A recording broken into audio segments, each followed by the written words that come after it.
So what is tensor and how it will be used for the calculation of this tensor? We'll go through this. First, we'll go for some simple mathematical calculations. Then I'll tell you what we are actually meant for. See this.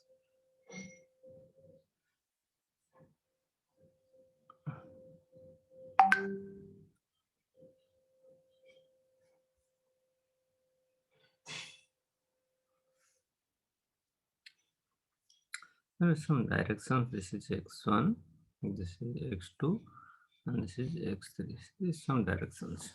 Three directions is x1, x2, and x3. And there is a vector quantity that is called as S. There is a vector quantity. See, this is a vector quantity that is called as S. Okay. What is that value of that S? What will be value of that vector quantity S? How can you write that vector quantity S? So S can be written as in that format. S is equal to all the components, vector addition of all the components in all directions, s1 I1 plus s2 I2 plus s3 I3. This is the method how we write a vector quantity. What is that I1, I2, I3 here? What is that I1, I2 and I3 here?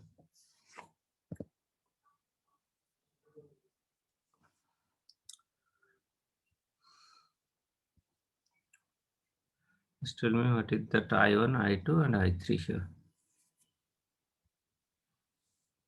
In vector quantity, what are these I1, I2 and I3 means for?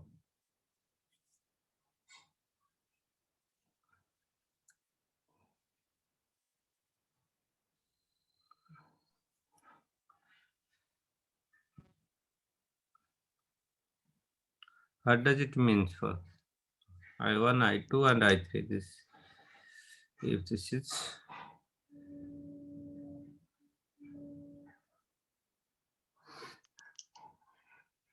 then you tell me in mathematical calculations, what does it mean I1, I2 and I3? This I1, I2 and I3. What does it mean? What is I1, what is I2 and what is I3? The I1, I2 and I3 are the unit vectors. All these are the unity vectors. Unity vectors. All these are unit vectors. In the respective directions. In the respective directions means x1, x2 and x3. What we have seen in the figure. That we are taking three directions x1, x2 and x3. So these are the unit vectors in the directions of x1, x2 and x3 respectively. So, in accordance with the convection and convenience in working with the tensor quantity, the coordinate axis will be designed x1, x2 and x3. So, we are not taking x, y, z. So, for the easy of the calculations, so we are taking that x1, x2, x3, where x1 is equivalent to our previous designation x, x2 is equivalent to, we are not taking that x, y, z because for the ease of the calculation, but you can tell that x1 is equal to x, as x2 is equal to y, and x3 is equal to z. These are the directions. These are the directions. So we can take this in that format also. Then what is that S1, S2 and S3 here? This is the equation. This is the equation. In equation we have S is equal to total vector sum of the S1, I1, S2, I2 and S3, I3. So I1, I2, I3 the unit vectors in the respective directions of x1, x2 and x3. Then what is that S1, S2 and S3? What is that S1, S2 and S3? S1, S2 and S3. What are they? S1, S2 and S3. These are all are the components of total vector S. Component of S in x1, y1, sorry, x2 and x3 direction. Okay, these are the component of S in the total. We are taking the total vector, that is S. These are the components of S. Okay, in the directions of, that is, some directions are changed here. In the directions of so x1 dash, x2 dash, and x3 dash, all are dash. x1 dash, x2 dash, and x3 dash. Okay, these are the component of S in the x1 dash, x2 dash, and x3 dash. So where we can represent the x1, x2, and x3 then? So see here, see this figure, where we can represent the x1, x2, and x3 here in this figure. For that, we will show you where we can locate this different axes here. See, this is this is x1. I can say this direction is x1 dash, x1 dash, and here the we have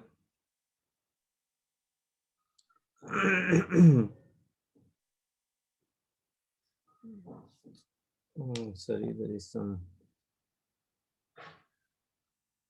no. That's right. Here it is S1. Here the total stress is S1 in x1 direction, and that is S2, and that is here it is S3. These are component S1, S2, S3 are the simply components of x1 direction, x2 direction, and x3 direction. So I have to make some corrections here. So let's see that go to the previous equation. So it is only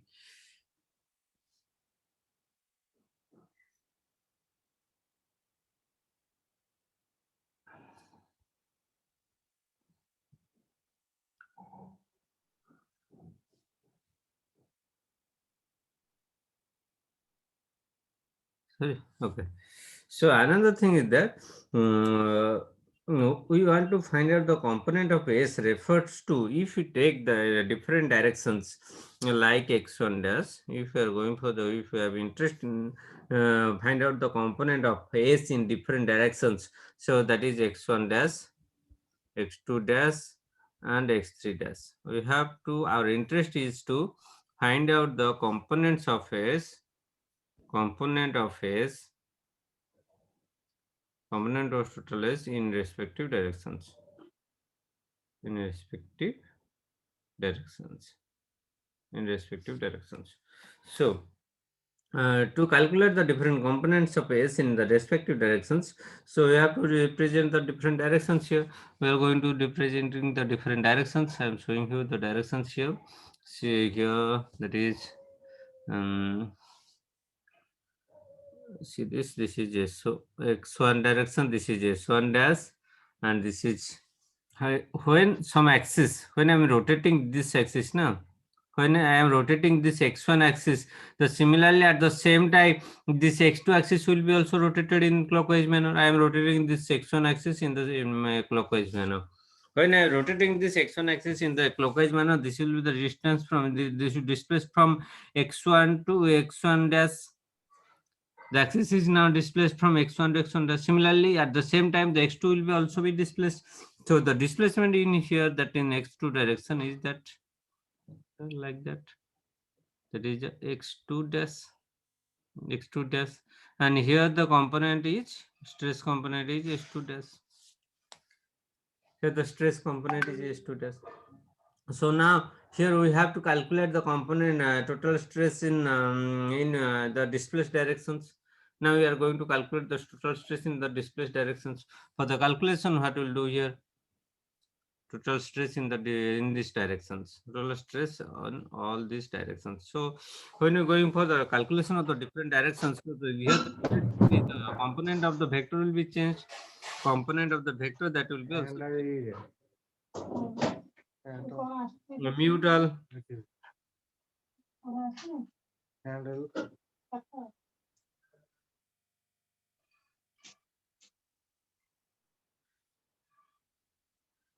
Don't talk during the classes. So if you have any problem, then you can mute. Okay. Don't talk in unmute conditions. So here we have to go for the calculation of the component of S in the displaced direction. So displaced direction, the component will be written as S1 dash. Sorry, it's S dash, na? Sorry, we'll write if you write calculation for the S1 dash, na, what will be the value of S1 dash? S1 dash means the displaced position. This is the S1 dash, na? There it will be S1 dash. It will be S1 dash here. See this is the S1 dash. So we have to need to calculate the values of S1 dash here. So how can you go for the calculations of the S1 dash? How can you calculate S1 dash now? How can you calculate this S1 dash? The vector component by displaced axis from x1 to x1 dash. So if you see here that it will simply the cos component of S1. It will simply the cos component of S1. We can write down that S1 is equal to S1 cos theta. Cos theta, you don't know the theta value, so theta will be in between x1 and x1 dash. That will be the value. So we can write simply S1 is equal to S1 cos x1 and x1 dash. This will be the value of this will be the value. Again, at the same time, when we are calculating the s1 dash, this axis will be displaced. X1 is displaced from x1 to x1 dash. Similarly, the x will be also displaced from x2 dash. So there will be a cos component will be must be there.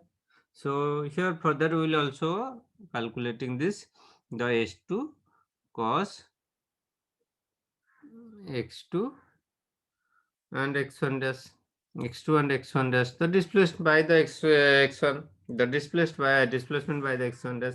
Similarly, you can write down the s3 cos x3 into x1 dash. This is a simple calculation, mathematical calculations. This is a simple mathematical calculations. How can we calculate the component if the axis is displaced from one position to the another positions? That will be the cos component of the each component, each the previous components, cos of the each previous components. So it is very simple to write down this equation. So see this equation. See this equation. I am going through this equations only. See, I am writing this equation in the new format. I am going to write this format equation in a new format. See this equation I am going to write is here. The S1 dash is equal to U. I can write here A11 S1 plus A12 S2 plus A13 S3. So is there any difference in the equation? This equation, this is if I am telling that this is equation 1 and this is equation 2, what is the difference in these equations? What is the difference in these equations? We are just replacing this the x1 and x1 dash, x1 and x2 dash, x1 dash and x2, x3 dash and x3. So this cos component or cos component, all these cos components are replaced by a1. Just a minute, why it is happening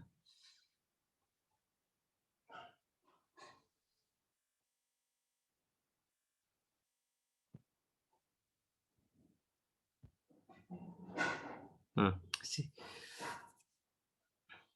these cos components are just replaced by these new components. All these cos components are replaced. That cos x1 and x1 dash, cos x1 and x1 dash is replaced by a1, a11. A11 means what? Cos A11. That is cos A11. A11 means 1 is x1 and x1 dash. X1 dash. Sorry, I'll just remove it. The direction cosine, this A11 means the direction cosine between x1 and x1 dash. It is the A11 means the direction cosine. Simply if you are telling A12 means what? A12 means what we will write here?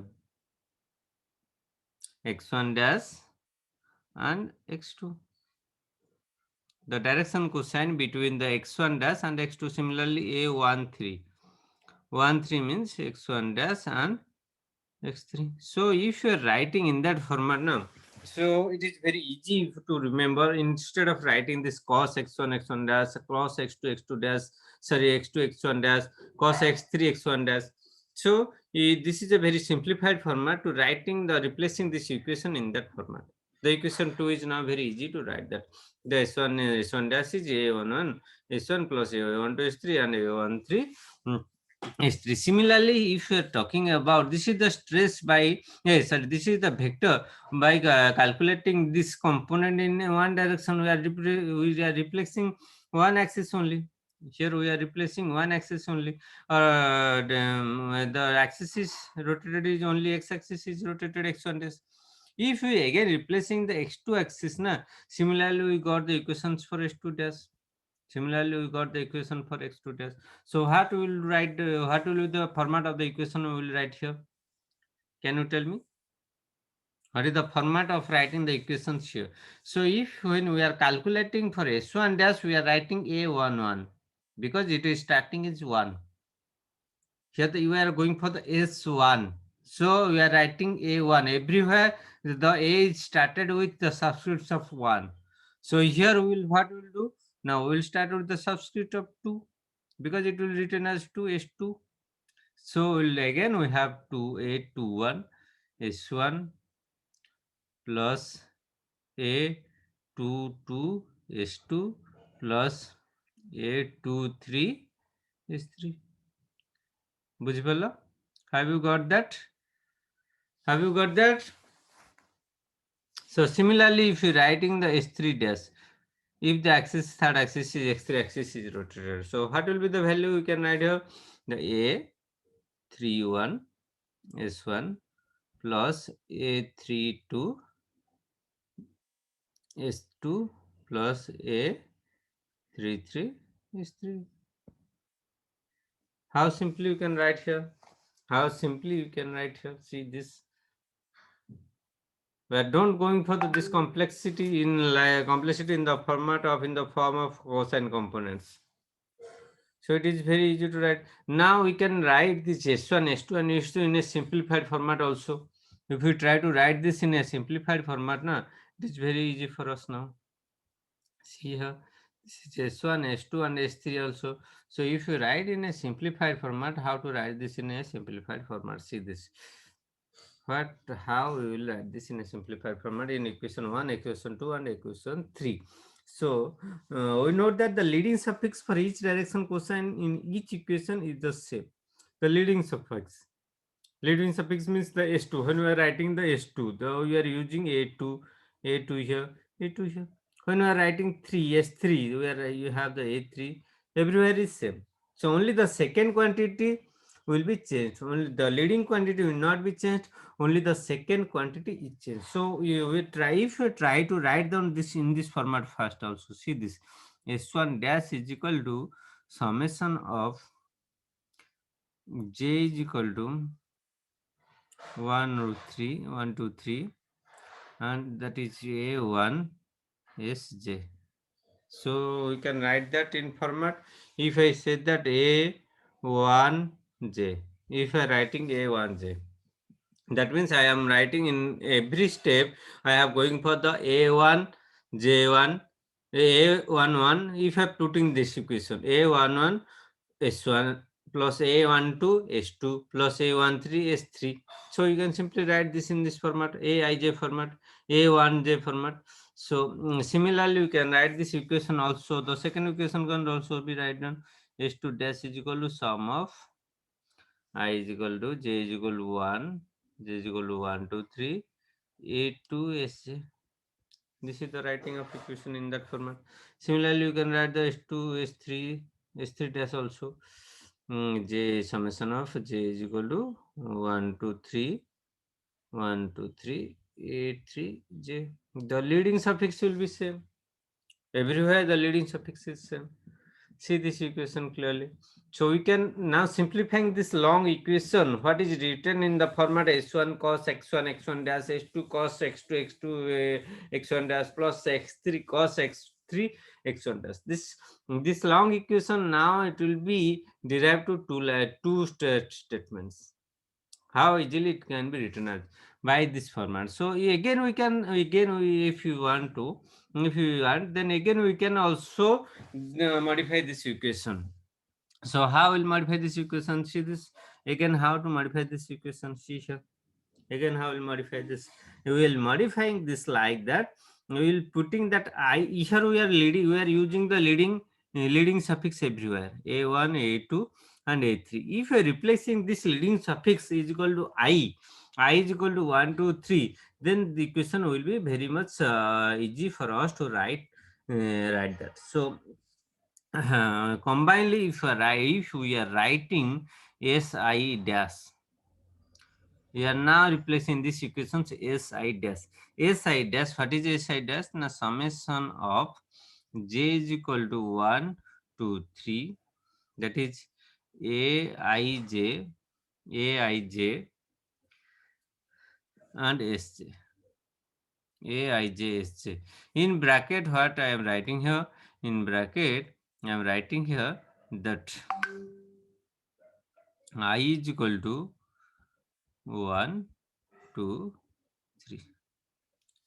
Now this is the full-fledged equation, that is equation 5. Now it is understandable by you?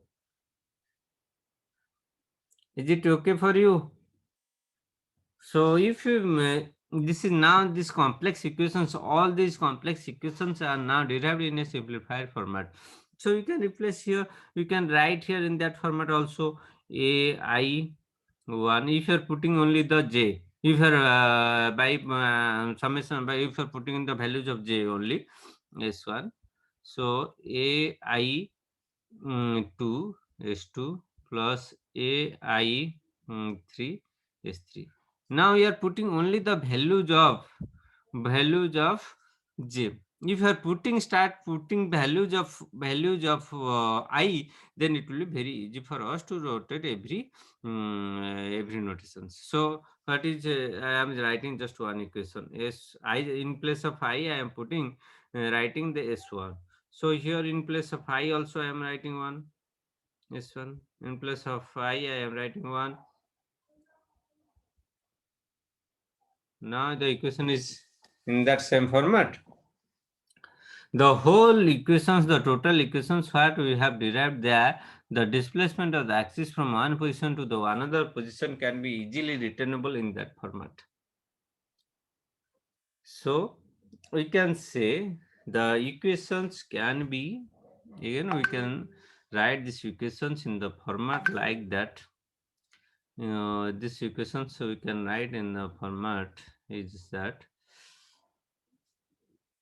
very simplified format, that is si dash is equal to aij sj. This is the format of writing the equation. This is equation number 6. This is equation number 6 now. Okay, this is equation number 6. So how easily we can write the displacement of one vector from one axis to another axis, the displaced axis. So the suffix notation is very useful. That's where what we are using here, the suffix notations, the ij. It is very useful. We are just replacing everything by ij. So that suffix notations are very much important here and is useful also. The expressing any systems, for the expressing of the systems of the equation usually found in continuum, that is in continuum mechanics, in physics and mathematics also. It is understood that when suffix occurs twice in the same term, in case of the suffix j, it indicates summation with respect to that suffix. If that suffix appears twice, that means it will be summation. Unless otherwise indicated, the summation of the other index will be from 1 to 3. I here we are using the two suffix. One is the I, another is the j. We are using two suffix. One is I and another is the j. I is called as the free suffix. I is called as free suffix. I is called as free suffix. Because it will be expanded. If you are putting the values of I, it will be, the equation will be expanded. So it will be, that's why it is called as the free suffix, and J is called as the dummy suffix. J is called as the dummy suffix. J is called as dummy suffix. So these A and J, I and J will change the whole equation writing systems. It is only purpose to indicate the summation.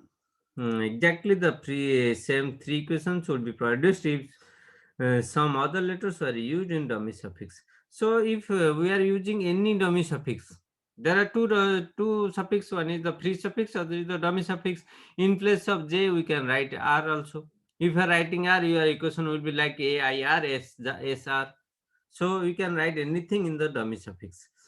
So what will happen here?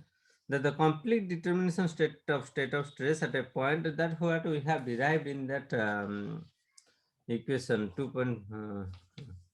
Equation, that completely determination of state of stress. These conditions, this type of equations are very much used into determining the state of stress at a three-dimensional state of stress. As we see that there are 9 components. I am already told you, in three-dimensional state of stress there is 9 components. 9 components means 3 components of stress and 6 components of shear stress. There are generally the 9 components of the stress on the orthogonal face of the element at a point. A vector quantity only requires the specification of 3 components. That vector quantity will represents only 3 components. Obviously, the stress is more complicated than the vector. If you are comparing the stress with the vector, the stress is more complicated than the vector, because we need 9 components and there are 3 direct stress components that will be required to be derived. So physical quantity that transform with coordinate axis in the manner of the equation what we have right here in the equations are called the tensors. These are called the tensors. The manner of writing this equation, just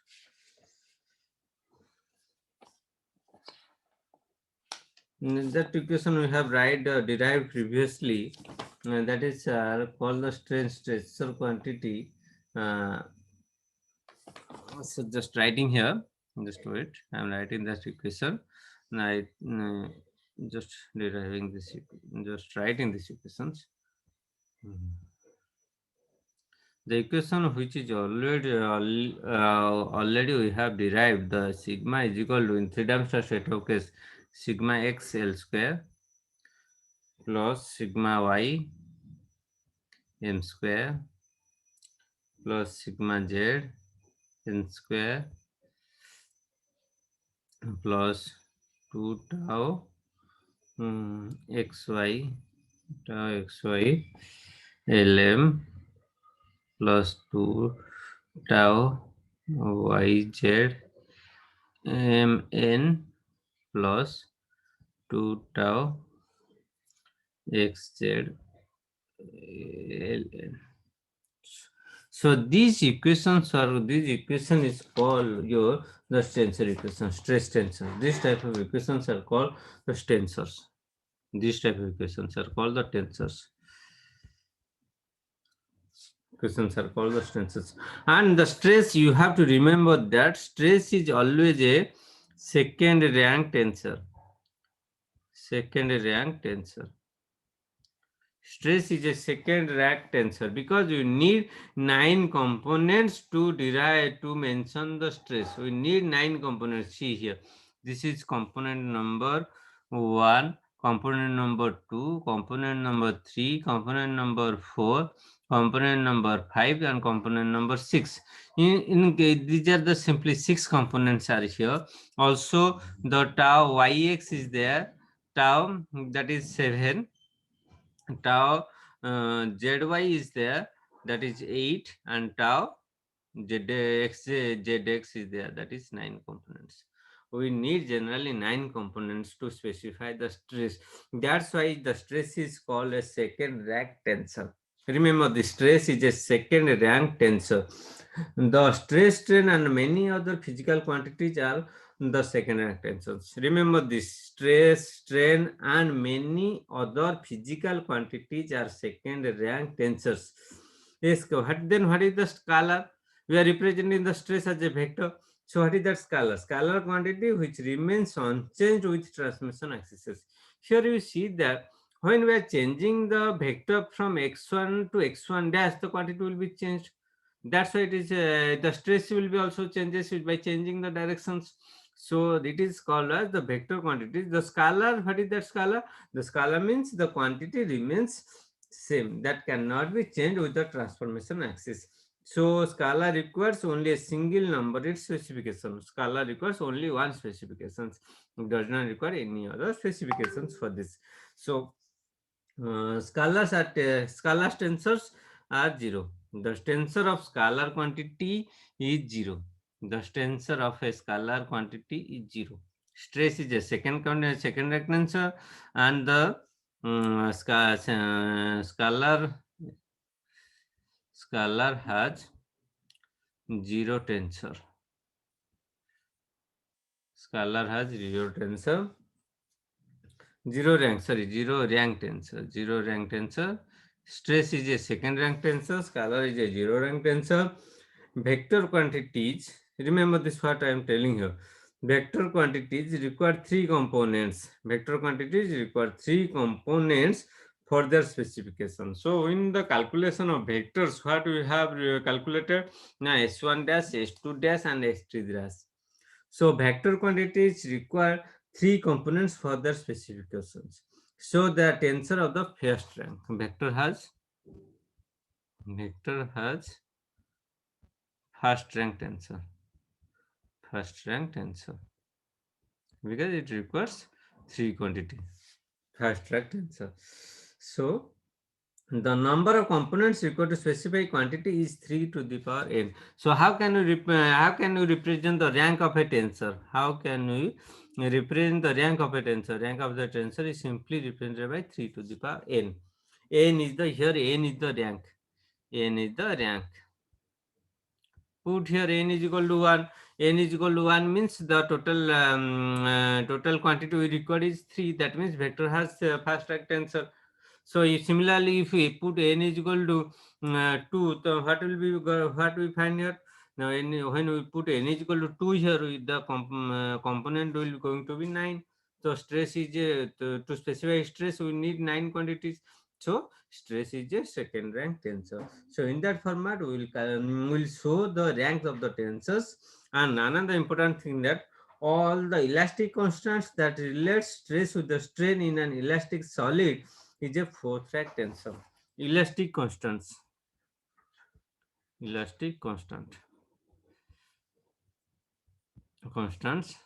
are fourth rank tensor.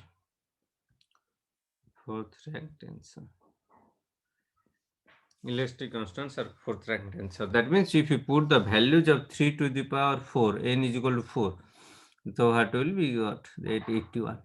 That means to specify the elastic components, we will need 81 components.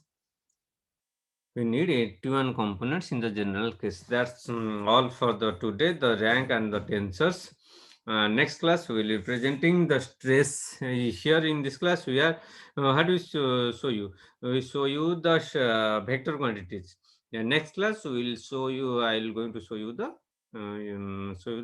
stress quantities. Okay, till then.